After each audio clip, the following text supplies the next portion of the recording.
My name is Lance Conrad, and I'm an author. I write books for a living. I went from crawling to sprinting. Now I could run through not just one world, but many. Live not just one life, but hundreds. He wants to marry her. He'll have to come to Tetron. And how about a nice spoiled cousin who bullies him all the time, right? What if these two characters fell in love? What if these two characters fought to the death? Show me him standing up against an entire army single-handed and drove most of the race before hopping out to run the last one. That's a little bit different. True story, by the way. Somebody went on a trip or somebody came into town. There's your plots. They took that big old forehead and just crashed every brick, board, and brother in the house. Let me tell you a story.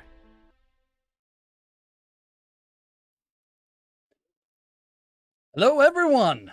Good to be back. We are here in new studios. So welcome. We have upgraded our facilities.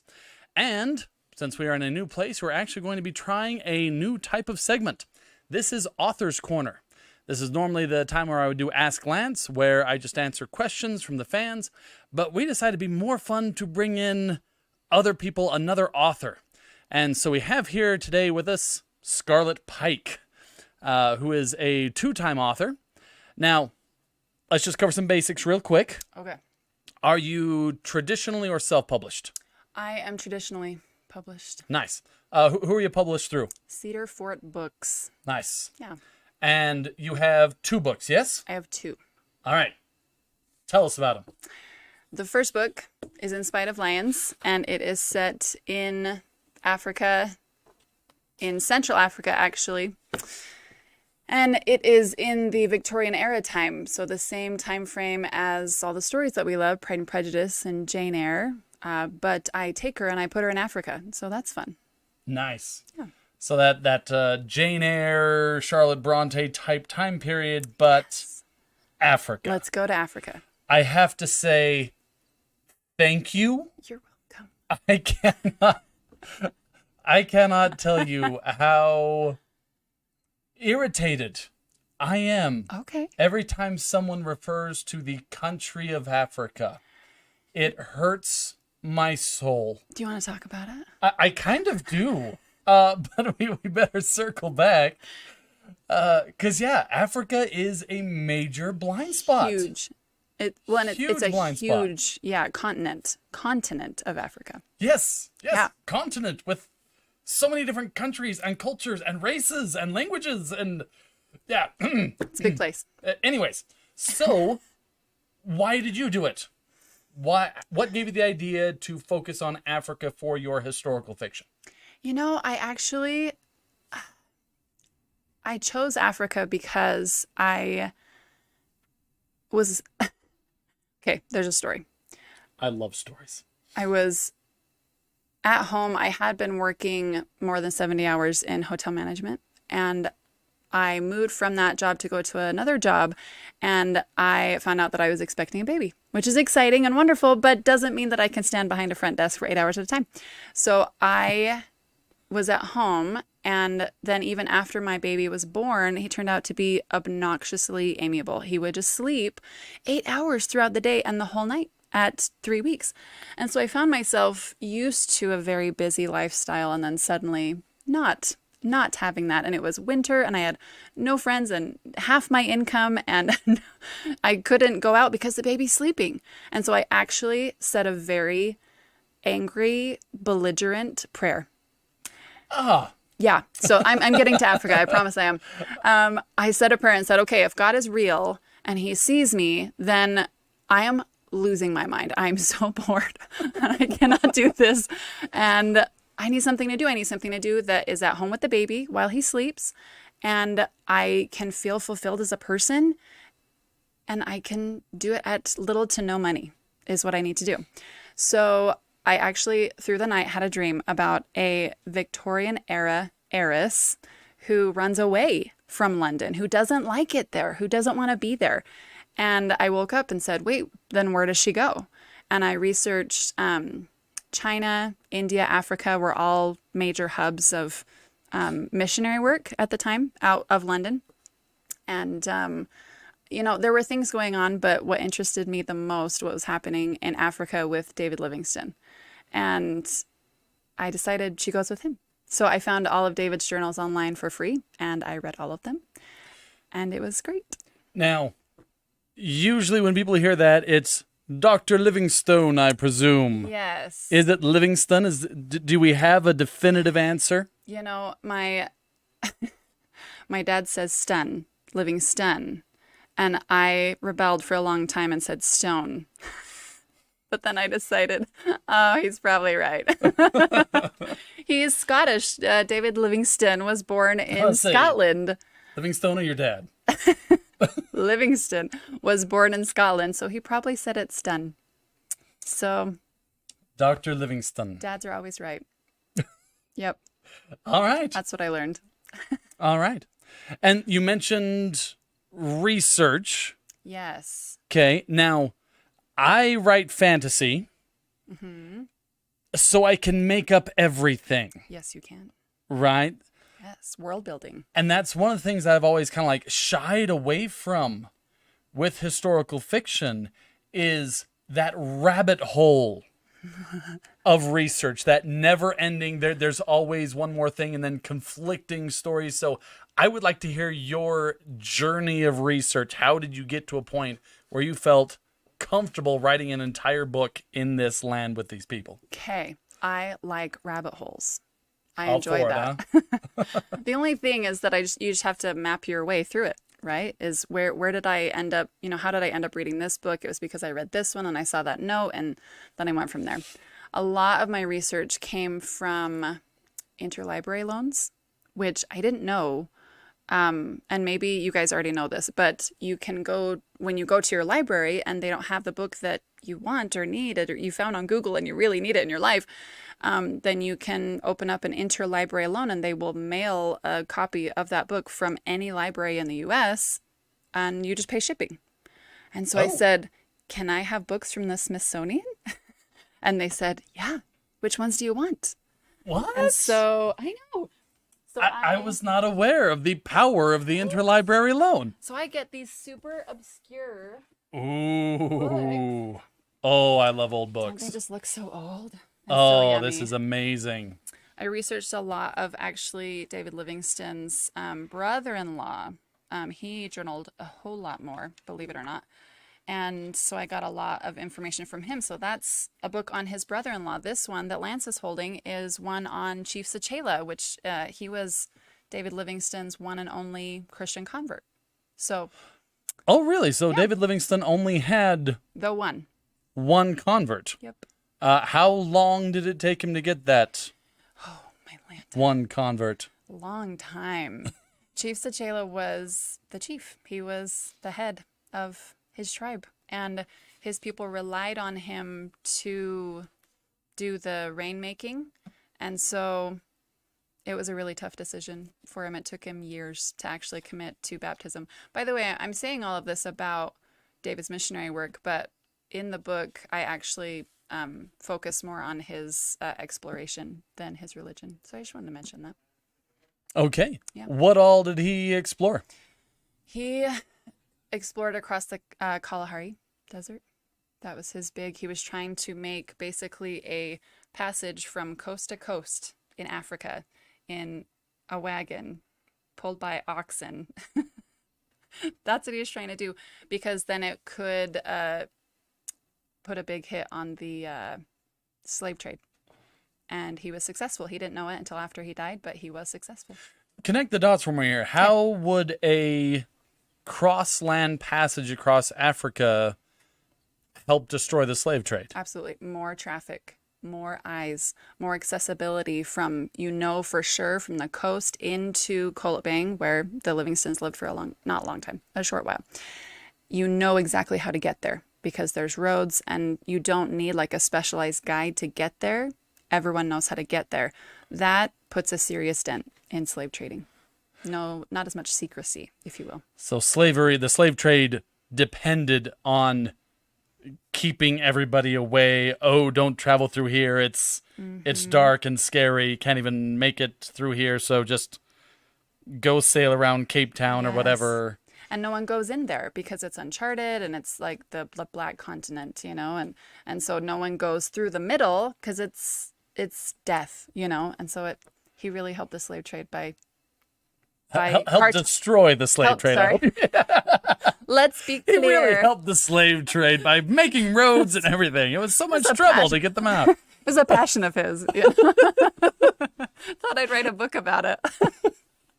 Okay, yes. No, for all of you at home. He fought the slave trade with cartography, making maps. Is that amazing? Wow. Yep. Wow. I had never put that together before. Oh, isn't that cool? But that actually makes a lot of sense. Yep. Okay, but Dr. Livingston Yes. is not your protagonist. No. It is a girl named Anna or Anna? Anna. It only matters to me, but it matters. Okay. Anna. Okay. Yeah. All right. Without spoiling the book, what can you tell us about Anna? What is her driving why? Anna, her driving why, it's escapism at the beginning. She is escaping something in the book. Trying not to give away too much. It's her mother. It's on the cover. It's fine. Everybody knows. I didn't actually approve the cover. The cover saying that the villain was her mother. I didn't actually approve that. The publisher just put that on there. I was like, oh, everybody knows. It's fine. It's fine. I'm over it. But no, at first it's escaping. Absolutely. It's running away. And with good reason, you know. But then the more she's in it, she's building. She's building a life when she hasn't had an opportunity to build a life being abused in a Victorian era society. She didn't have that. Now, again, I'm not asking you to give any spoilers here, but would you say that is one of the main themes of your work, is growing past escapism? Or what I'll just re-ask the question. Okay. What would you say is one of the major themes, or a couple of the major themes of your writing? I was actually in I sat in on a book club discussing In Spite of Lions, and one of the main ones that they came up with was, you can't run away, but also you can't get away from your culture. You can't say, oh, I'm not in that culture anymore, I'm not associated. You can't really do that. It's with you.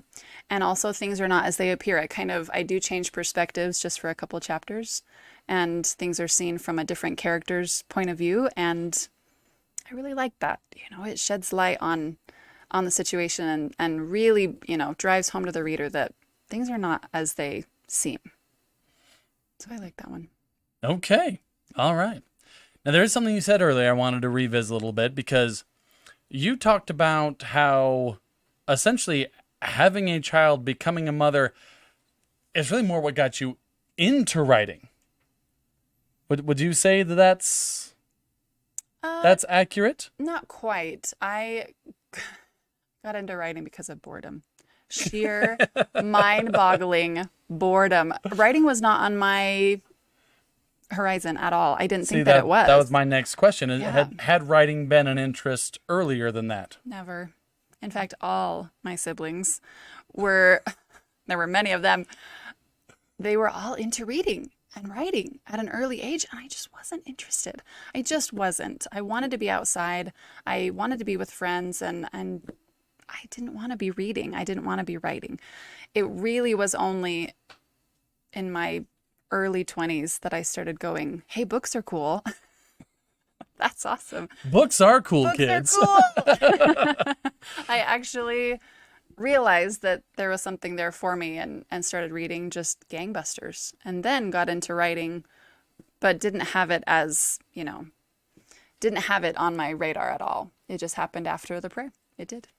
That is so unique as an author's journey, because, I mean, myself included, almost every author I ever talked to, we were always the bookworms, you know, from birth, you know. We were always reading, always writing, and then, you know, had this moment where we finally finished our first book. Yeah. And I have to ask this, mostly because people ask me this question all the time. Okay. How did you feel when you first saw your book in print? How did I feel? Ooh. I just bawled like a baby.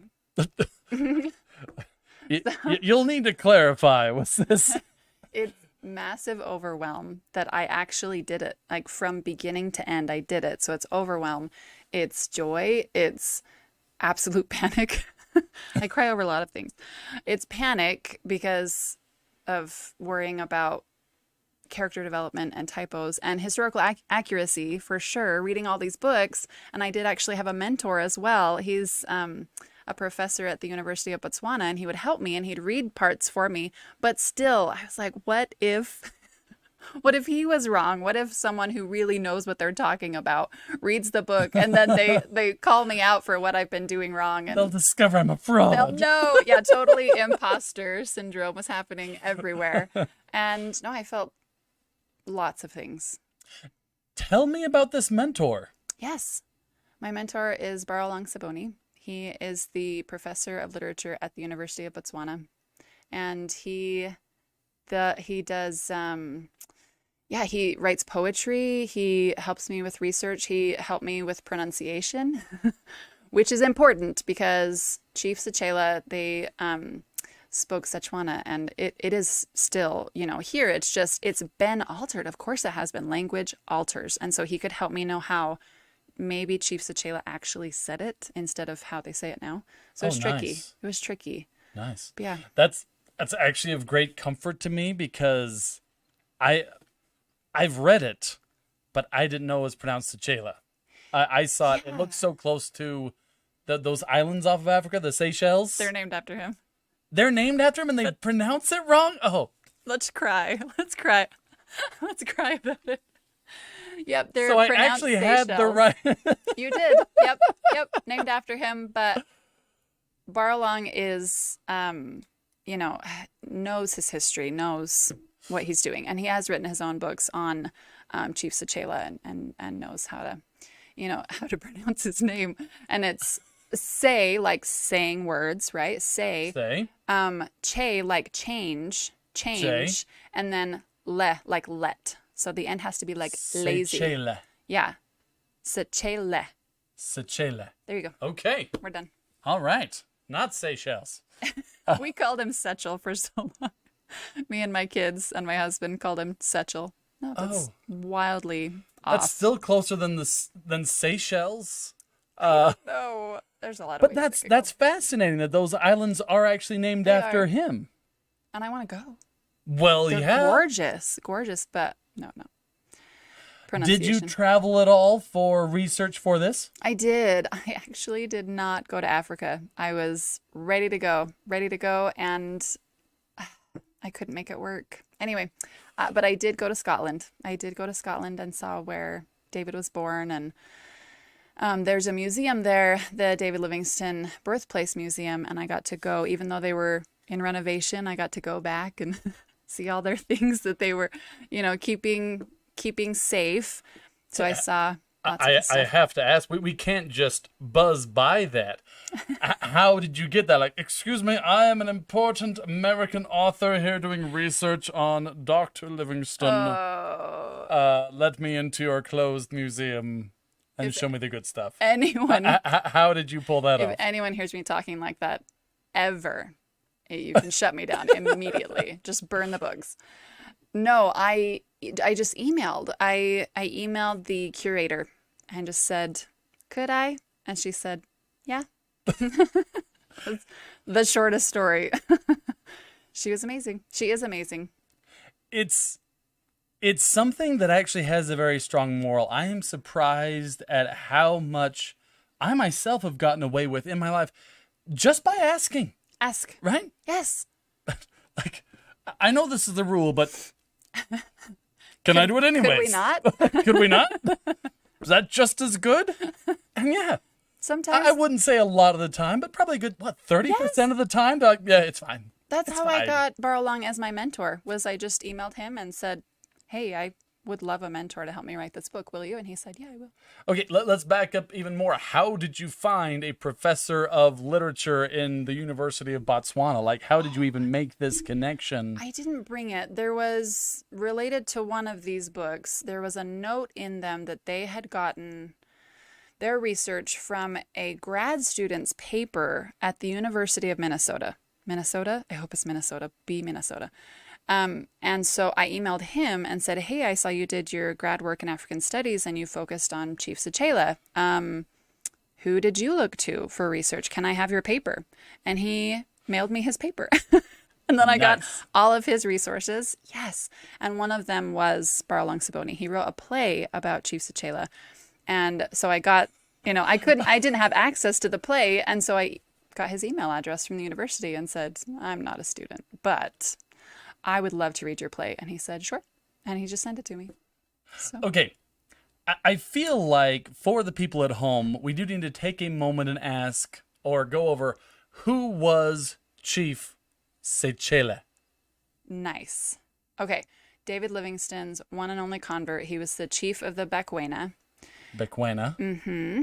And they were migratory. You'll read in the book, they kind of had to be sometimes because of following rain and also because of contentions and battles in the interior.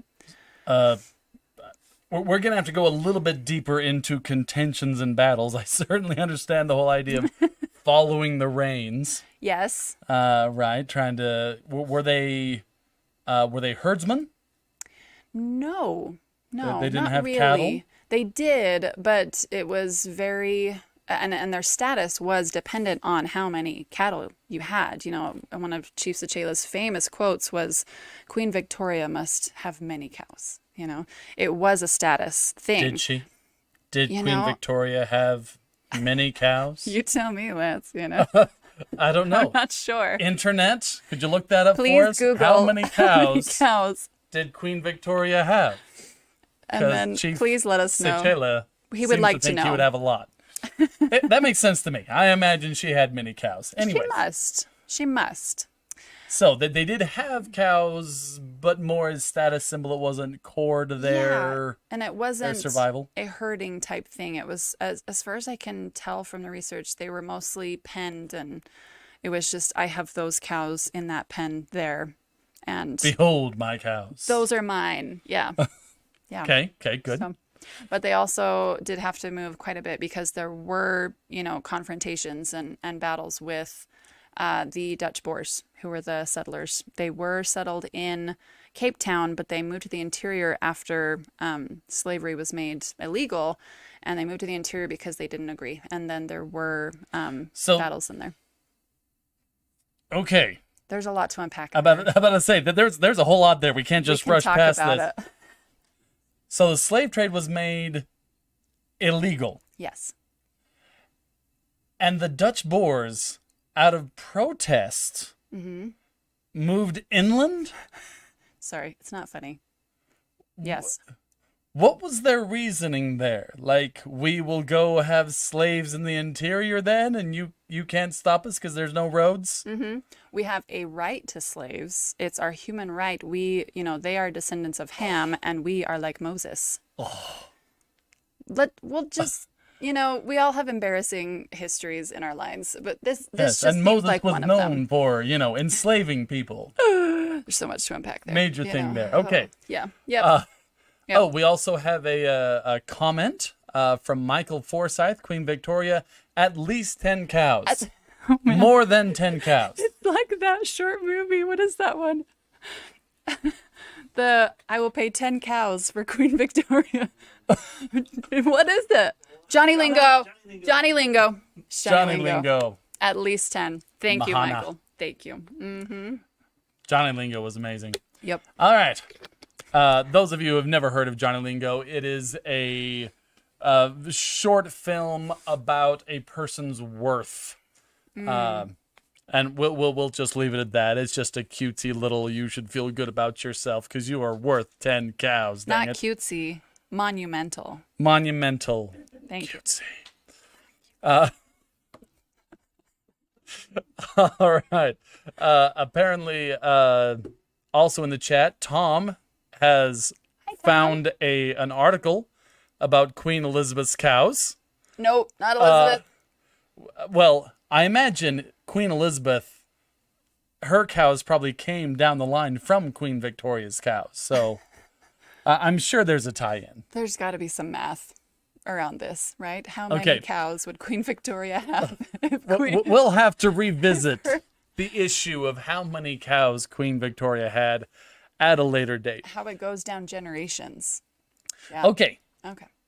so you have Chief Sechele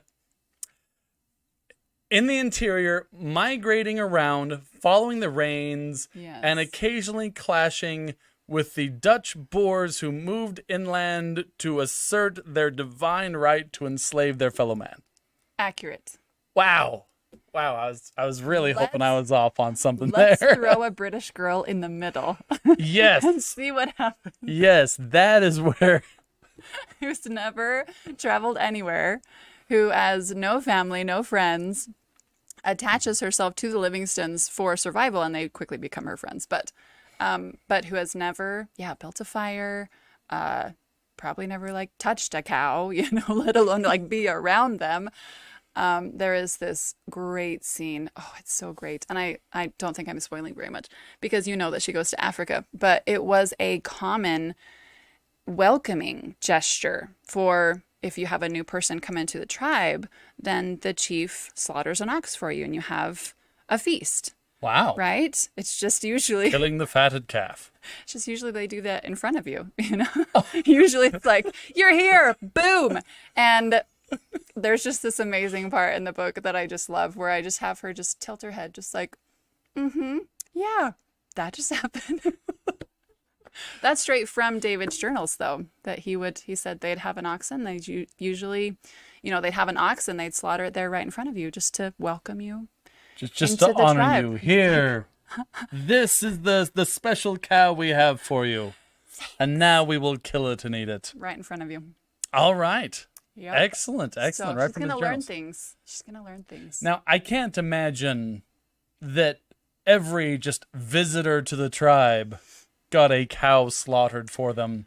Right. It probably had to be, this was more of like welcoming you into the tribe sort of thing. This had to have been a bigger Well, deal to kill a whole cow for the person. More if you were like a prominent visitor. If you were a visitor and you had status or they wanted to show an extra gesture to you. A great honor. Yeah, that was the other unique thing about Chief Sechele is he was obsessed with all things British. And this is true.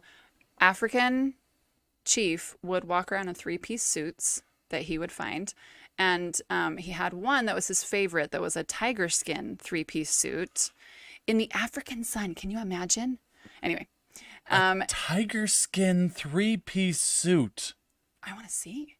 I say, I think I just want to see the thing. that there are people who could pull off that look today. Just saying. Yeah. I mean, fake tiger skin, of course, but I think you could do it. no, you could pull it not off. me. I mean, the hat has to stay, but Yes. the rest tiger skin suit, I mean, come on. That's Nope. a clutch right there. Nope. I'm big into solid colors. Yep, he loved his suits. He loved his cane. He had a top hat. I embellish a little bit and have him wearing a cape at one point, just because it just felt like Well, he yeah. probably would have liked that, So yep, he loved all things British, and so when she comes into the village, he's like, yes, and he gets to ask her questions and have her do a waltz for him, with her, with the captain who may or may not be a love interest, and he's just loving it. Nice. It's just good fun. You're British? Waltz for me. I will have you waltz. Show me the British dances. I killed an ox for you. You have to dance now. Oh, nice. I love it a lot. Me too. Okay. And then I suppose we do have a spoiler in that you just barely came out with the sequel. I did. Which already tells us she doesn't die. Oh, see, Lance, you gave away the biggest part. Yeah. No. Yep, she's just fine. She's Okay. fine. All right. So she is going to live. What can you tell us about the sequel without giving anything big away? Oh, man. It is set in Bath, England. Yep. Bath, England. That makes a lot more sense. I didn't say a bath. Than most other baths. And then she really needed a bath. And so I took a whole book to talk about how she needed a bath. Nope. It's set in Bath, England, and it is. Yeah, I don't know what to say about it without giving spoilers away. You can read it on its own. You don't have to read the first book to read the second book. So I would say that the second book is much more about facing your demons instead of escaping. And lots of fun moments with back alleys in Bath and a little subterfuge and maybe piracy. Maybe. I'm just throwing that out there. Yeah. We do like piracy on this show. I like pirates. It's a thing. We often come back to pirates. All right. So second book is more about facing your demons. Yes. One thing I've noticed about facing demons is sometimes they push back. Sometimes they're scary for a reason. Yeah. There's some pushback. There is. Yes. And we got people to find, and we've got, people to, get out of the way for the third book, and there is a third book. Oh, okay. So Yep. that's already a big thing. There's going to be a third book. There is going to be a third. In fact, let me make that a broader question. What do you have as far as upcoming books?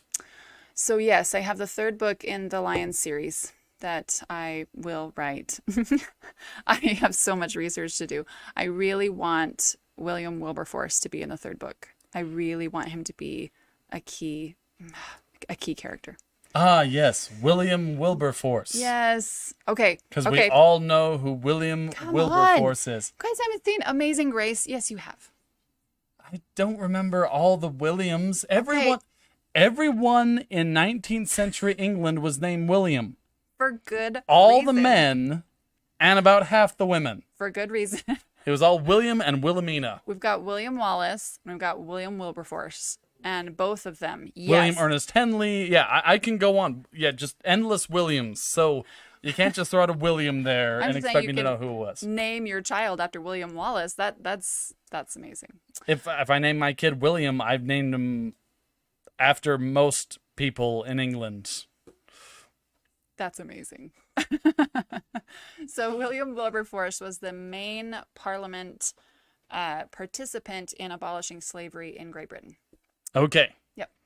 And all right. He was amazing. Um, So I really loved him to be in the book helping Anna with things. all right. We do have a question from one of your fans. Yay. That was going to come up today. And it's about chloroform. Yeah. Okay. You clearly did a lot of research on chloroform. Yeah. I'm not saying a disturbing amount of research. No one's saying that. They could. A creepy amount of research. They could say that. But can you tell us about your research journey with chloroform in a mostly Non-creepy way? Yes, that. Or a creepy way. Just lean into it. Yeah, I was going to say, I don't know if I can. So you can plead the fifth if you want, but... There's not much to this, honestly. I wanted the villain to have a very good handle on poisons, and poisons that could be odorless, tasteless, something that could be very subtle, very sneaky. And I researched a bunch of them. It really was mostly Google. Yeah, it was Google and like one book about poisons of the Victorian era, which I still have. I should have brought that. That is fascinating. But really, it was mostly Google, though. Really, just you can type anything in there. It's just, can you smell chloroform? And no one's gonna come tell me that I can't do that. Can you taste chloroform? I mean, the government is watching. They know. They know that I know a lot about chloroform. And there's also, I'm part of the Historical Novel Society, and they are a really wacky group of people. Wait, say it again. The Historical Novel Society, HNS. Okay. I went to Scotland with them. That was why I was there. Oh, okay. So, but their Facebook group is just the funniest thing because you can ask any bizarre question. And they're like, oh yeah, I wrote this blog 5 years ago. Let me link you up. And it's incredible. Killing people with potatoes, easiest thing. The history of potatoes on it. Yep. I get lots of resources from them. They are wise. Nice. I did actually remember running into some chloroform when actually reading about early 1920s New York. Interesting. Because, yeah, chloroform was one of the many poisons. There was a great rise in poison deaths. Or that actually might be inaccurate. Okay. There was a great rise in reported poisoning deaths. That's an important Because word. all of these techniques came about to know if someone had died by arsenic, by chloroform, by carbon monoxide. And they had all these chemical tests kind of coming out that let people understand how people died. And all of a sudden, it's like, everybody's dying by poisons? Like, apparently the whole world was just poisoning each other? We got to know which ones. And then these scientists figure out, oh, wait, these are not accidental deaths. But yeah, the one thing I remember about chloroform is that it was still being used as a medical Yes. anesthetic. Yeah. But in about, I think it was 0.3%, it would just kill them. Which normally we like better odds than that. That's true. It's that. Yeah, it's like, this'll put you out. You won't feel any pain. Rats. Small chance, Small less than 1%, might just kill you. Well, But yeah, not even like toxic levels, just, I guess, something in people, some of them react very badly to chloroform. It will just stop your heart. but, I did find a lot of resources too in the gypsy migration in the UK in the 19th century. That the gypsies knew a lot more than people realized that they did. And so a lot of their research came from watching gypsies, and they just had learned things about poisons and plants, and they just knew things. And so Was this gypsies poisoning people? I have no idea. Just they knew things. Just they knew things about poisons. I'm not going to point any fingers. I just know they knew a lot about poisons, No. There's actually multiple people in my family with a long and rather fascinating history with gypsies. That's a story for another time. So no, big fan of gypsies. Yep. But okay. All right. Yep. Okay. Another question that we had was, were there any inspirations for any of your characters? Yeah. Right? We know about the real historical characters. Yes. Right? David Livingston, his family, Chief Seychelles. I think I'm getting Doing better. great. You are. But your other characters, are any of those based off of historical or even contemporary people? Yeah. So I think that Mozart is inspired a lot by the I just forgot his name. In The King and I. Who is Mozart? Mozart is Seychelles' son. Oh, okay. That's in the book. All right. And he becomes a little buddy to Anna. He goes to her school where she helps to teach in things. And I just, suddenly it was like a very The King and I type energy. And I was just, okay, yeah, that's kind of like him. So All right. he's inspired by, or Anna and the King, whichever one you like better. And you have an Anna in your book. I do have an Anna, so I've been influenced. And then I read a lot of Jane Austen. So yeah, there's like a Darcy Elizabeth energy. There's a Northanger Abbey. Yes, Northanger Abbey reference. Yeah, there's influenced by a lot of things. Influenceable.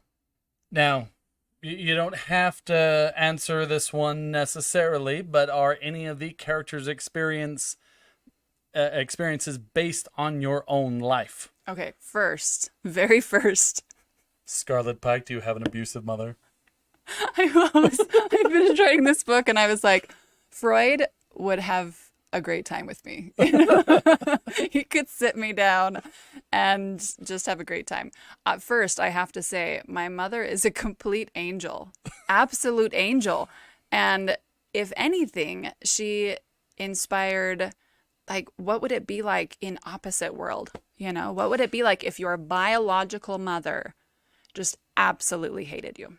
Oh. Right? It's a disturbing thought, but I realize, like, in Disney movies and things, right? It's always a stepmom. It's always like, oh, but she's not your blood. No. What if it's actually your biological mother And so I found that fascinating, but I do feel bad because my poor mom is an absolute incredible human. And I've actually met her mom. Yeah, she is a saint among women.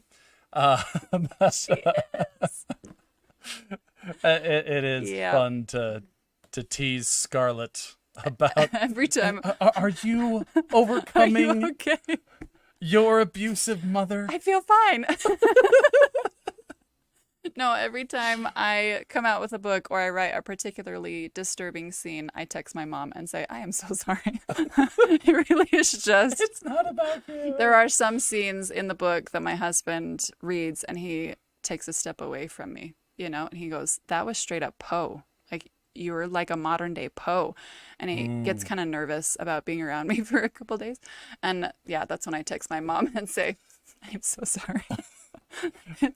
It's just See, happens. and that's the thing is, you know, you're here, you're wearing floral, you're all bright and shiny, Yeah, I'm shiny. and no one would expect the darkness that lurks within. I think honestly, it's why I wear flowers. You saying that is so It's a funny distraction? because I put it on. This is actually the same shirt I wore for another promo with my other books, and I realized I'm like, because I like being ironic.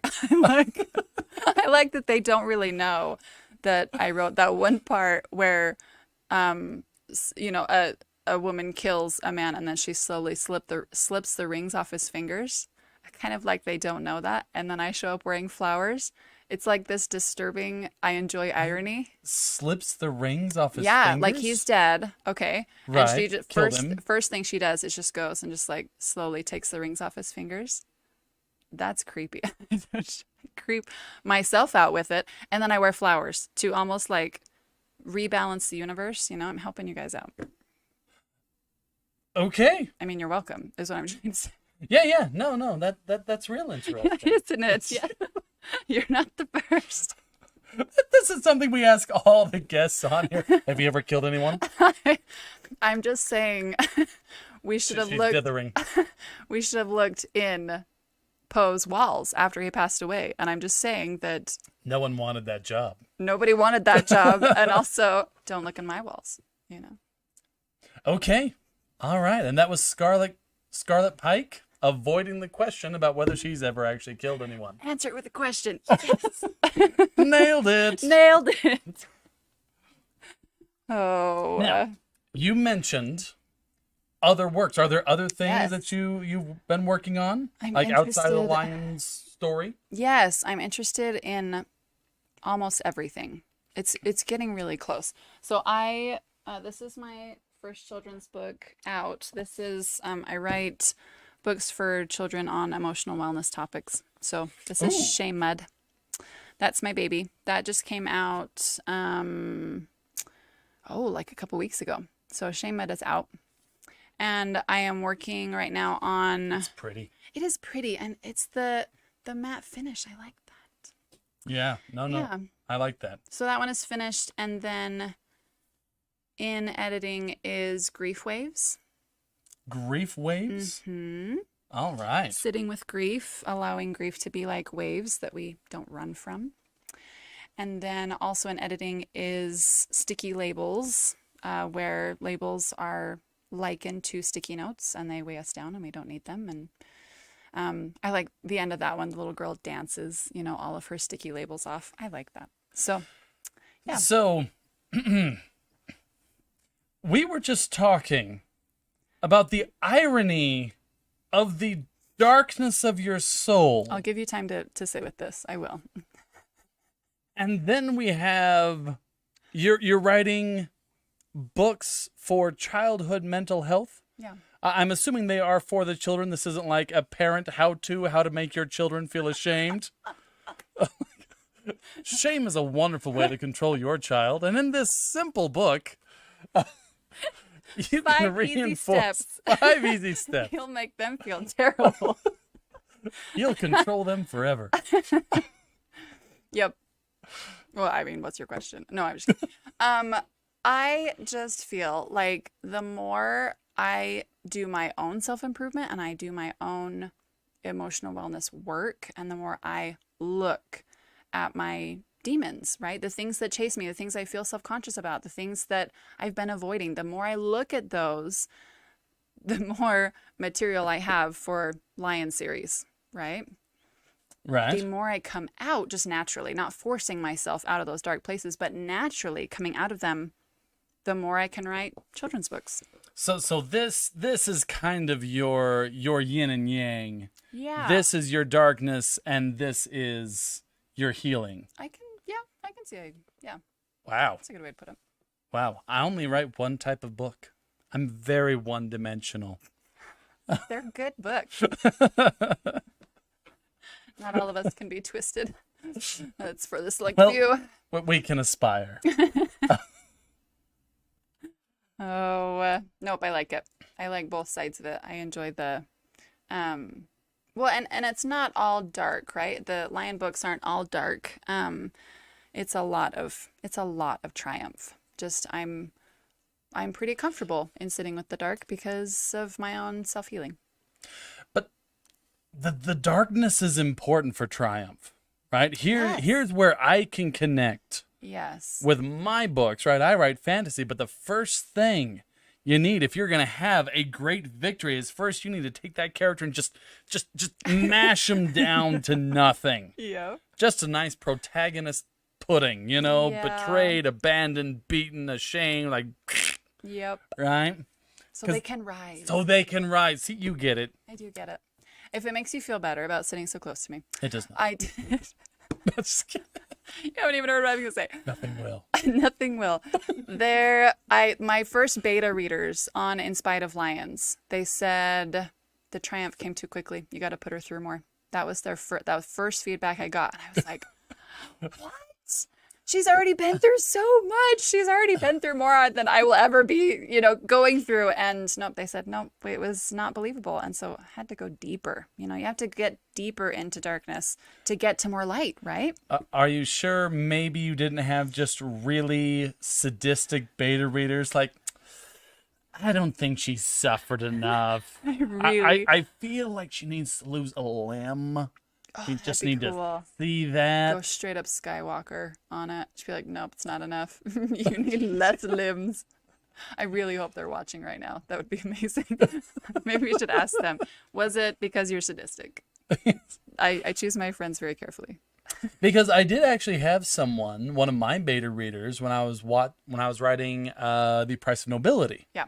In that, there is a character named Asher who is an assassin and who is very violent and dark. Mm-hmm. And so I just it kept that on a nice level, right? Because I write young adult, right? You don't want to see the grisly, gruesome someone who can look you in the eyes as you bleed out kind of character. And so I kind of kept it light. And yeah, one of my beta is like, no, let me see. I want to see Asher. I believe the word that they were using, that they used was, I want to see him red mist some people. What does that mean? I don't think I know.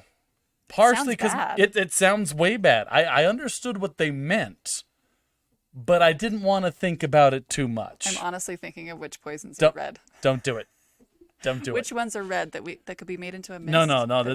This was all about pure violence. Okay, gotcha. Anyways, but yeah, I guess what I'm trying to relate with here is maybe sometimes beta readers are just a little bit evil themselves. I like it. Or maybe we just always want to see behind the curtain, There is that. And the deeper we go, the more light we get. And you're not going to recover from something if it's just all light or just a little bit of gray. No, we need blackness. We need deep in the pit.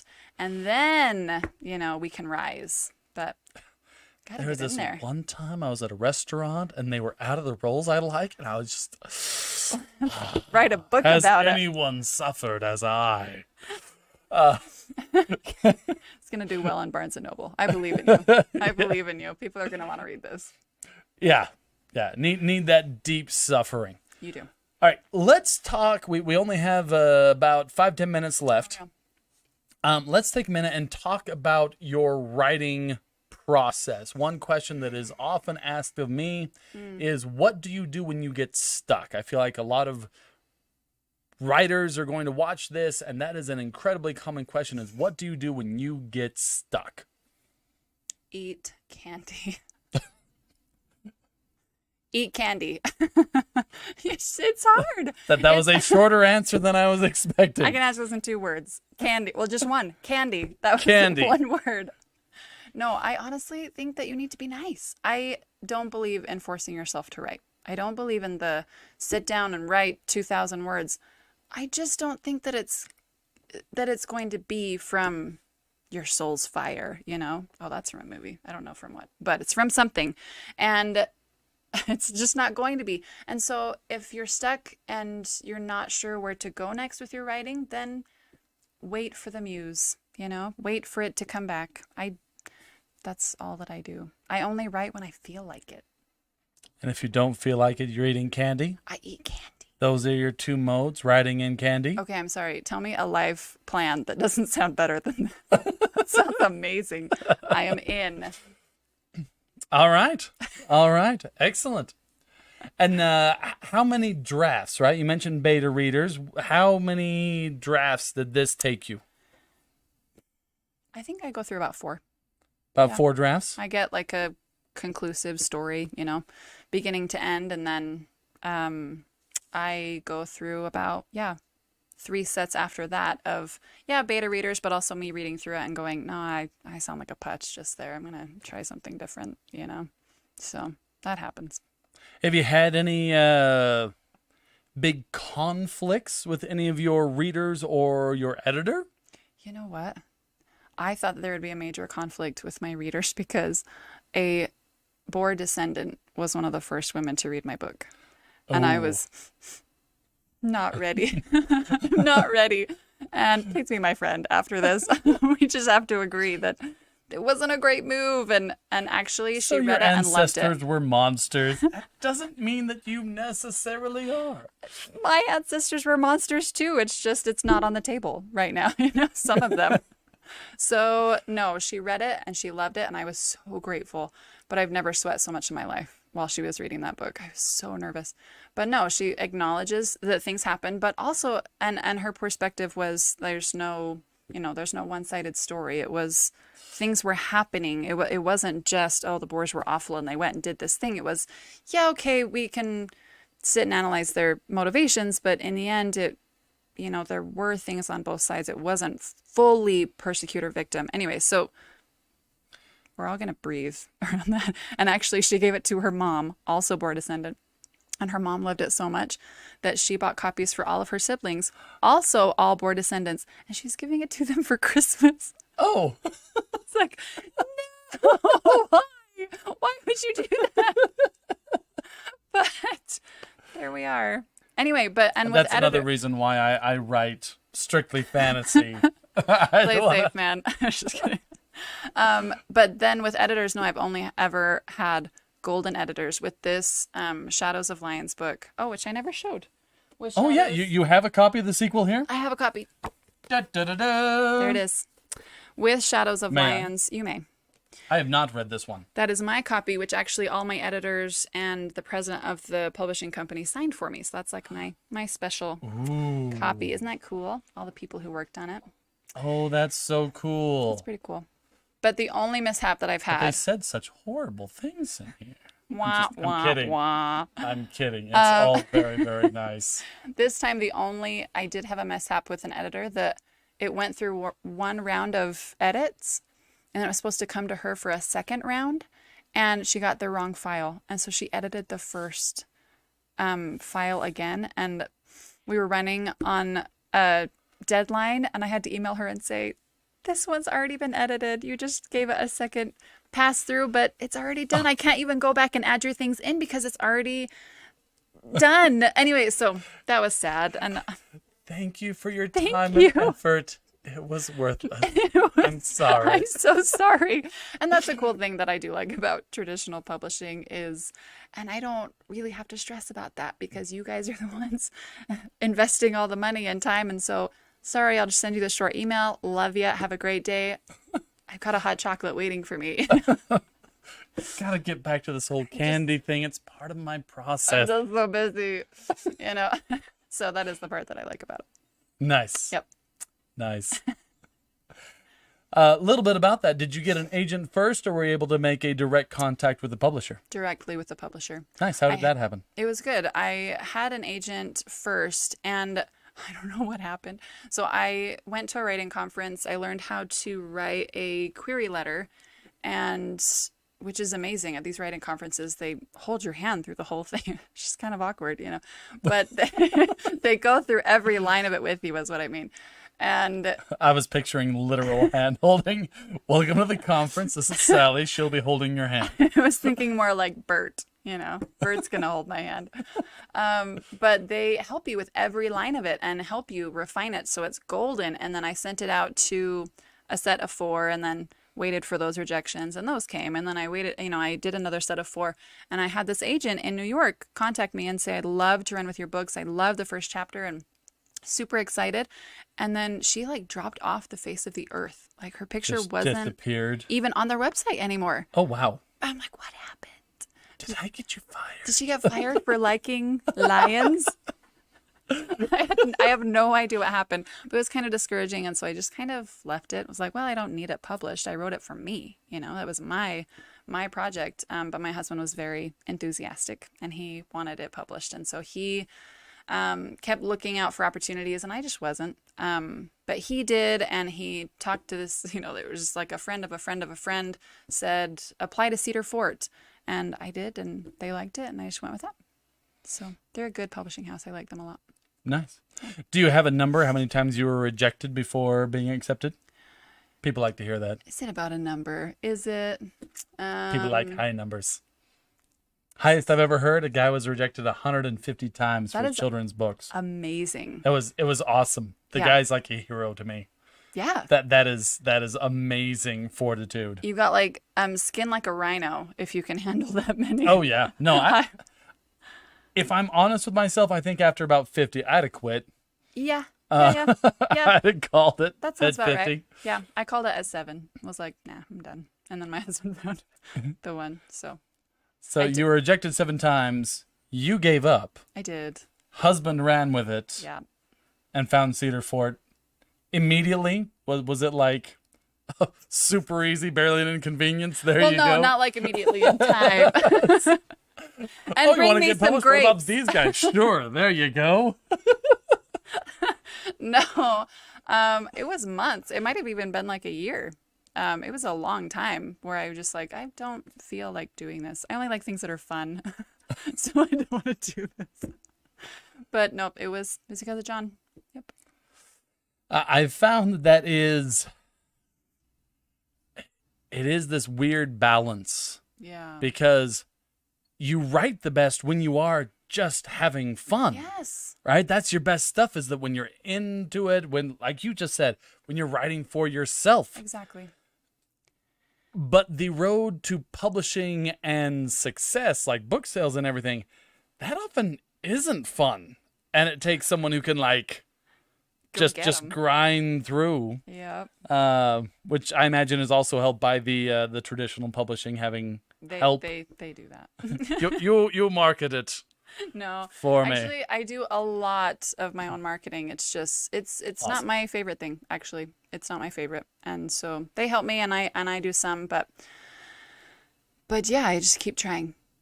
I'll admit, I don't know that I've ever met any authors other than myself, I think, who really love marketing. I think that is most authors' least favorite part. I think you're right. It is the marketing. Yep. But I'm incredibly glad you're able to come on with us today. Me too. This was so fun. It was fun. I learned things, and I love learning things. That's good. I need to clarify really quick. I write my historical fiction under Scarlette Pike, and I write my children's book under my real name, which is no secret, Jamie Jensen. Okay. So I had to clarify. Sorry about that. Okay, so Jamie Jensen, I live 2 lives. Shane Mudd, Scarlette Pike, Lions. This is the darkness. This is the healing. You need both. And you are the yin yang. Absolutely. Excellent. We're already out of time. Yes. Why did you choose to use Scarlette Pike as a pen name? I'm curious. because there's 3 million Jamie Jensens in the United States. 3 million of them. And I have met 3 of them. And it's just like, hey, what's up? We're not related. There's just so many of us. We're like rabbits. They're everywhere. Dozens so of many. Jamie Jensens. And I went to my library and I searched like author, last name Jensen, first name Jamie. It was like 12 of them. Like, okay. But the name Scarlette, I love the Scarlet Letter. I love that. I love that book. And I just feel like a Scarlet when I write. And Pike, I don't know, because I'm violent or something. I don't know. I don't know where that came from. Fish. Oh, it is a fish. The scarlet fish. Not exactly the same. Like a Swedish fish. Candy. Candy! Pull up a Swedish fish, like, pen name. Candy. Scarlette Pike. I wonder what it could be. More candy. But no, it was just like a fun Even thing if that wasn't we the story, did. I think that should be the story now. That you based your pen name off of a Swedish fish. Let it be written. Candy. That would be Candy. amazing. Yep. Okay. Well, we are over time. Thank you, everyone, for joining us. Next week, it's not going to be on Thursday. We're actually going to be meeting on Wednesday. Mostly because my daughter is going to be competing in a district level spelling bee. Yay! So I'm going to be there on Thursday. So we're actually going to be having our next one on Wednesday, 6:30 Mountain Standard Time. And we're going to be talking about religious figures in history. I believe we're going to call it shamans, saints, and sages. So yeah, we're going to be talking about that. And so join us next week, Wednesday, 6:30. And again, thank you so much for coming on. Thanks, Lance. This was a great time. Yes, it was. Thanks for having me. And yeah.